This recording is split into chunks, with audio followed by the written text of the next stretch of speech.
let's talk about the competitive landscape in South Korean market. And Nexon seems to be really leading the growth in this particular market. And PUBG developer Krafton is on the rise, but others are struggling. But now they're vowing to release new titles later this year. That could potentially make it a little bit tougher in the industry, no?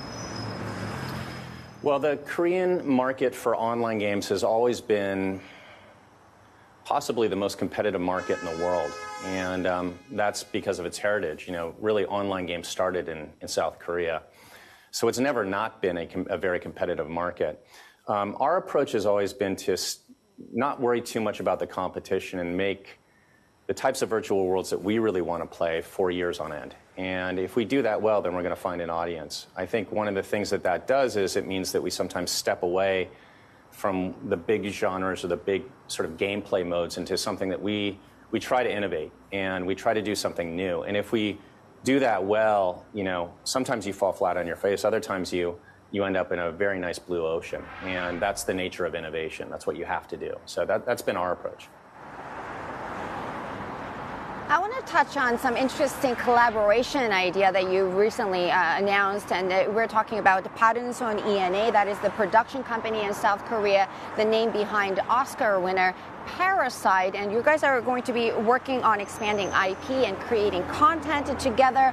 How will that work? Can you tell us more?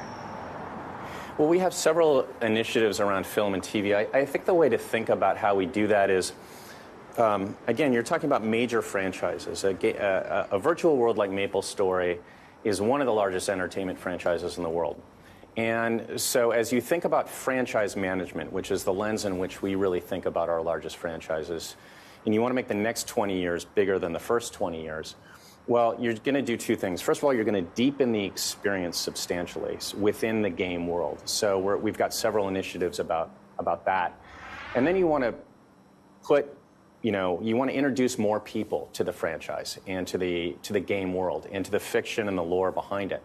And so that's why we've got several initiatives around film and TV. We have a film and TV division based in LA, and we've got several other initiatives around the world. So what we want to do is we want to open up MapleStory, Dungeon Fighter, other of our major franchises to a wider group of people around the world in the coming years.